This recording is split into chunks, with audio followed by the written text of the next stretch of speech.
you sit up, please. So after pec, we're gonna do deltoid. I think the book that you have only shows you doing deltoid in one like gross test where his arm's up like this and you just push down. That's fine for the practical if you do that. However, can I have you scoot towards this one for me? However, in clinic, on board exams, even probably some test exams, there is different biases that you can move the arm to get anterior, middle, and posterior deltoid fibers. So that's the way I'm going to show you, because we want you to kind of understand that those fibers run in slightly different directions, and therefore your force is going to be slightly varied. So according to your book, you're going to have your patient sitting, draped, exposed in the area. I'm going to have you bring your arm just out to the side like that. Any pain? Good. Now can you show me that? Any pain there? So he's what? 3. He's at least a 3 out of 5, correct? Okay. I'm going to have you bring your arm here. I'm going to apply a force to your arm. I want you to hold. Don't move you. Please don't forget to breathe. The table, I'm sorry if your arm is tired. The table is stabilizing him mostly for this test, but I'm probably still going to keep a hand on his shoulder just to make sure he doesn't fly off or anything like that. Direction of force is into adduction. He's abducted, so my force is going to be into adduction. On a high-low table, I would probably even lower him a little bit just to improve my line of force. I want my forearm in that line of force into adduction. You okay?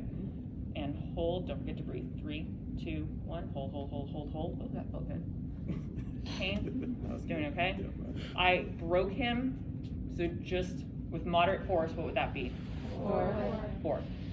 So that, if you do that on the practical, you will be fine, sorry. No, you didn't. So. But I want to show you,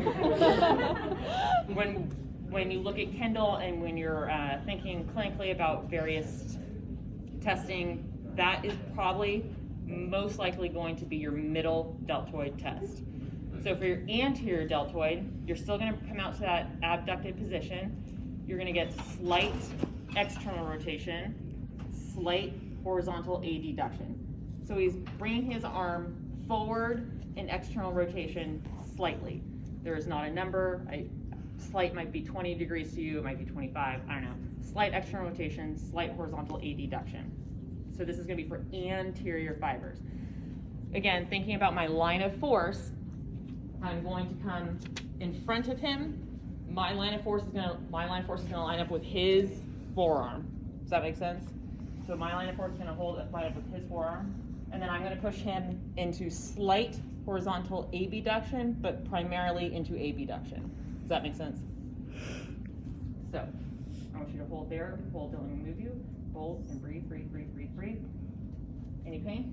So that's anterior deltoid. Posterior deltoid. Do you want me to switch to the other side? No, it's fine. Okay. Posterior deltoid, same abduction, but this time you're going to have him slightly extended, slightly horizontally abducted, and slight inter-rotation. So this is middle, anterior, posterior. Everyone good? Again, my line of force is going to line up with his forearm, essentially, where I'm going to be pushing him into abduction with slight horizontal adduction. Does that make sense? Okay. I'm going to have you hold there. Hold, don't let me move you. Hold, hold, hold, hold, hold. And relax. He had a slight break, so for you, if he broke, what would that be? 4. I would probably say it's like a 4+. But again, don't worry about that. Questions about those? We've done pecs and deltoids.